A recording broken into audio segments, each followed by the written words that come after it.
Welcome to Lotus Lane Daily. I'm glad you're here. Today's wisdom is for anyone trying to forgive someone they're not sure deserves it. You know that feeling when you're lying awake at 2 a.m., staring at the ceiling, and your mind keeps replaying it? The thing they said, the thing they did. You've gone over it 100 times. You know intellectually that you're supposed to let go. People have probably told you that. Maybe you've told yourself that. But knowing you should forgive someone and actually being able to do it, those are two completely different things, and the gap between them can feel enormous. So let's not pretend this is easy. It isn't. And if someone tells you it is, they probably haven't been hurt the way you've been hurt. What we can do right now is be honest about what forgiveness actually is, because most of us have it completely wrong, and then talk about what you can realistically do when you're in pain and someone else caused it. First, let's clear up what forgiveness is not. Forgiveness is not saying what happened was okay. It's not reconciling with the person. It's not forgetting. It's not pretending the wound doesn't exist. And it is absolutely not something you owe the person who hurt you. Forgiveness is something you do for yourself. That sounds like something you'd find on a motivational poster, so let me be more specific. When you carry a grudge, when you replay the hurt, nurse the anger, build the case against someone in your head, you are the one suffering. They've moved on. They're probably sleeping fine. You're the one at 2 a.m. The resentment you're holding isn't punishing them, it's punishing you. That's not a reason to feel guilty about your anger.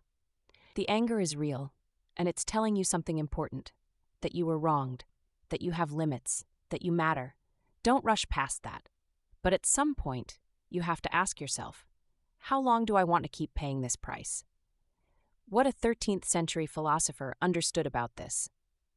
There's a collection of letters written by a Japanese philosopher in the 1200s, a man who spent his life thinking about how ordinary people could deal with suffering, betrayal, and loss. Not monks, not scholars, ordinary people with families and enemies and broken relationships. What he wrote still holds up, maybe because human pain hasn't changed much in 800 years. One thing he was very clear about. Compassion is not soft. It is not the same as being a pushover or feeling sorry for someone from a safe distance. As he put it, true compassion is not soft or weak. It takes great strength to truly care about others, to shoulder their pain. That changes the framing, doesn't it? Forgiveness isn't weakness, it isn't giving up. It takes more strength to sit with someone's humanity, even someone who hurt you, than to simply write them off. And it takes more strength to release anger than to hold on to it, because anger, however painful, is at least familiar. It gives you something to do with your hands.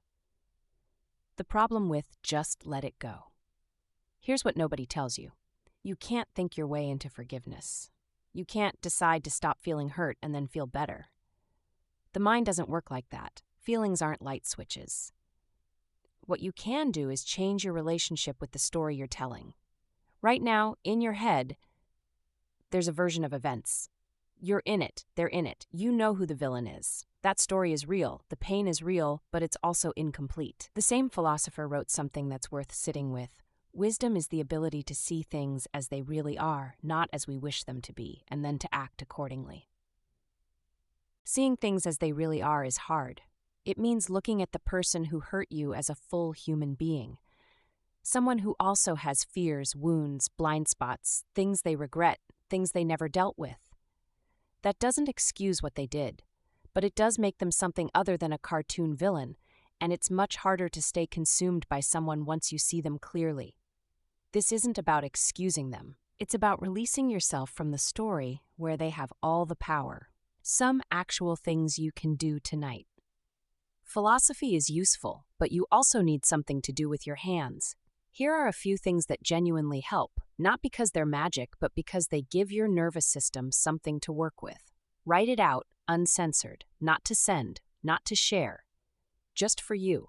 Write down exactly what happened, exactly how it made you feel, exactly what you wish you could say to them. Don't edit yourself, don't be fair, just get it out of your chest and onto the page. You'll often find that the act of writing it down takes some of its power away. The thought that loops endlessly in your head becomes, on paper, just a thought. Separate the person from the act. This is harder than it sounds, but try it. The thing they did, the betrayal, the cruelty, the carelessness that happened, it was real. But is it the complete truth of who they are? Most people who hurt us are not evil. They are scared or selfish or hurting themselves or just not thinking about us at all. None of that makes it okay, but it changes the texture of what happened. Ask yourself what you actually need. Sometimes what we call forgiveness work is really grief work. We're not just angry, we're heartbroken. We lost something.